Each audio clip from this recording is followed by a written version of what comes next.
Yeah, welcome to another podcast. Thanks for joining me. Today I'd like to speak about words, language, our use of language, our use of words, our self-talk, what we say or think to ourselves, what we say to others, and the potential impact of all of that, because in the current circumstances of the pretty intense energies coming onto the planet, it may be easy to forget that our words, spoken and otherwise, are and can be amplified by the energy, therefore creating, if you like, a more powerful message that we may or may not actually wish to deliver, especially, for example, if it's a fear-based or a negative thing that we would prefer not to have rather than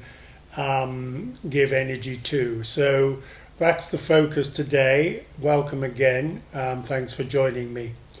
Everything is energy. That we know from quantum physics. Our world is formed, you might say, by thoughts, actions and words. Now, those thoughts, actions and words go into the collective consciousness. They go into the collective energy field. So everything we say, think and speak is potentially impacting not just ourselves but the human consciousness field as a whole. So this is why I believe it's so important at the moment that we, the royal we, and I include myself in this of course, monitor what we say and think and what we give our energy to, because as I said, this is very important. Now, I think it's very important in particular to realize and to appreciate that the negative reinforces the negative and the positive reinforces the positive. So ask yourself, what would I rather have? Would I rather have a positive thought about someone or indeed myself, or a negative thought? We all know that negative thoughts come up, but we don't have to give them energy. We don't have to dwell on them. We don't have to expand upon them. Positive thoughts are a different matter. You know, it's like giving energy to something that maybe our heart, excuse me, really desires, you know, that makes our heart sing, that makes us feel good, that maybe makes others feel good.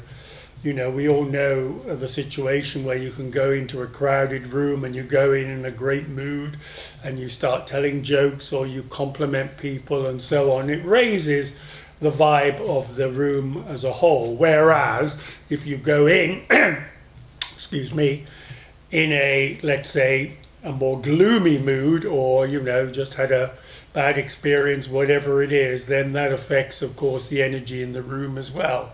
So this is very important, I feel, for, you know, bringing a more positive outcome to our world, basically. That's, I think, what it amounts to. So you energize what you focus on.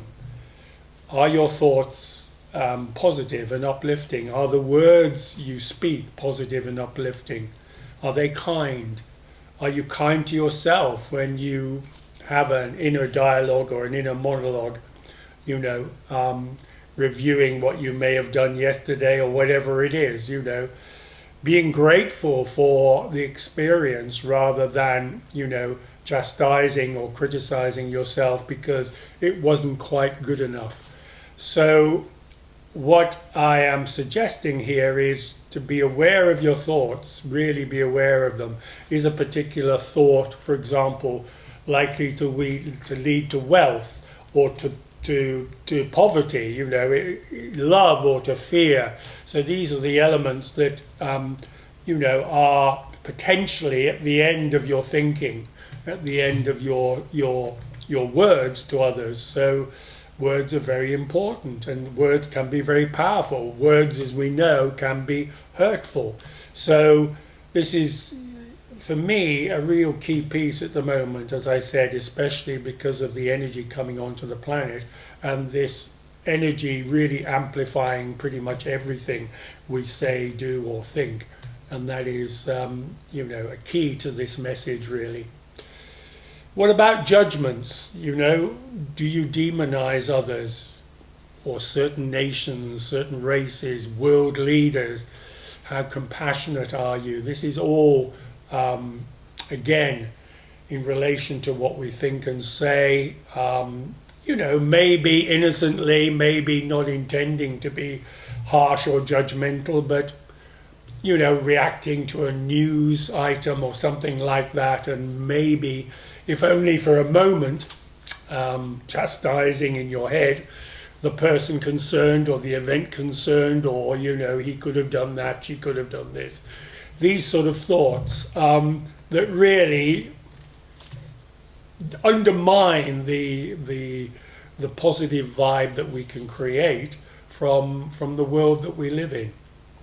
Now, I know that many of you are familiar with the placebo effect, and I mentioned this in my previous podcast. Well, there is a thing called the nocebo effect, which is very pertinent in this context.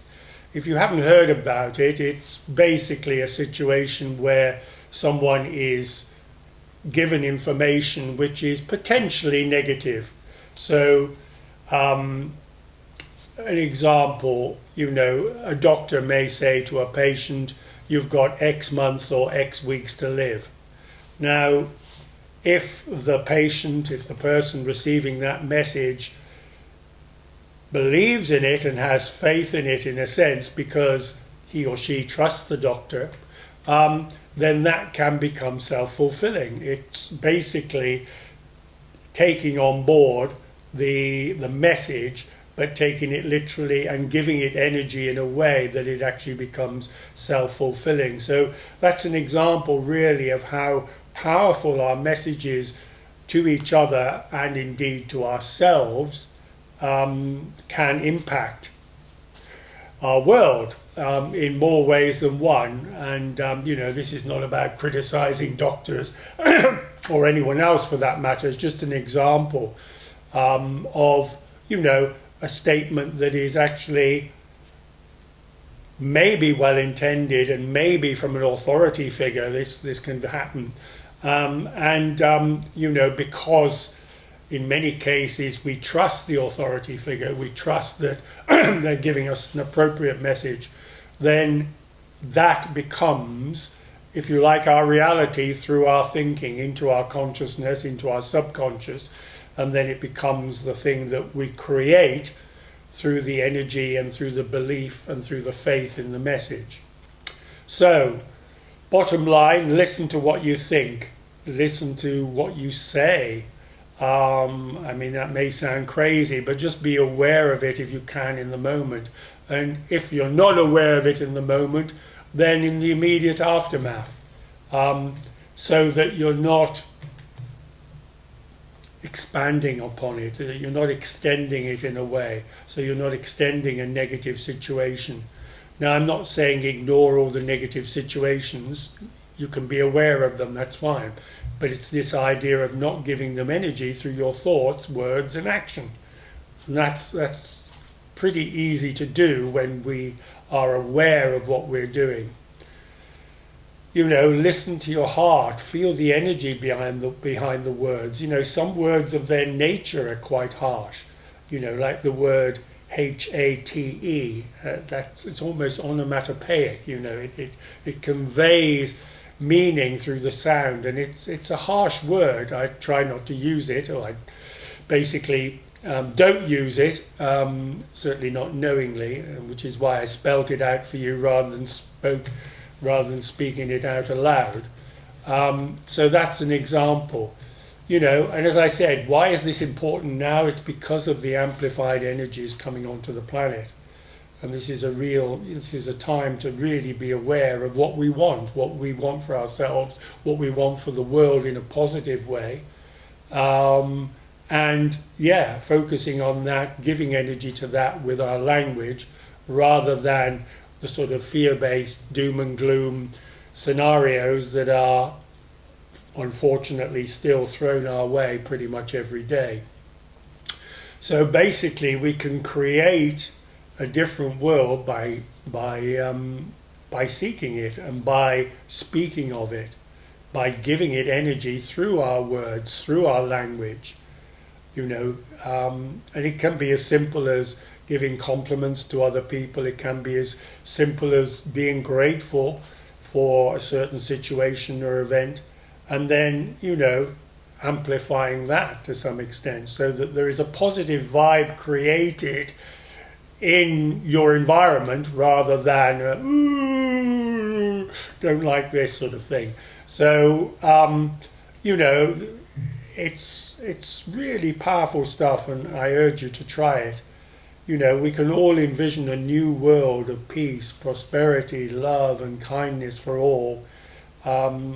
It's not difficult, it's really changing the channel, as some people would say, switching off the soap operas and turning to a documentary of a beautiful new world.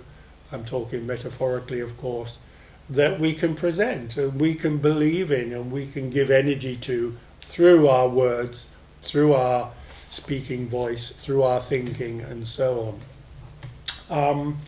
There's this element, there's this concept which I read about the other day called vibrational osmosis, which I thought was a lovely expression. And, vibrational osmosis is about going into a situation or being in a situation where your vibration is high, and, that osmosis creating a similar response in others. So there is an exchange of energy, if you like, through osmosis, based on positive thinking, based on a positive attitude, based on, focusing on what we want as a world, and for ourselves, of course, as well, for the collective, rather than going down the road of, what about this, what about that, and getting away from the from the negative and from the the disheartening. That's not where we need to be. So, final question for you: does the soul have negative thoughts? It's an interesting one, isn't it? It's interesting to me that there's a lot more information online. There's a lot more podcasts and some channel messages as well talking about the soul at the moment. It's almost like, in the past, very few people talk about their soul, right? It's pretty unusual, very unusual in my experience, and I include myself in that. But now it's coming to the fore again. So does the soul have negative thoughts? I don't think so. It does. That doesn't resonate with me. The soul is either neutral or, amplifying and, extending itself, connecting and aligning with the more positive, because that is its nature, I believe. The nature of the soul is love and kindness and beauty and, being true to ourselves, but in a way that is uplifting to ourselves as well. So, heartwarming. I love that word, heartwarming. Yes. Thanks very much for watching.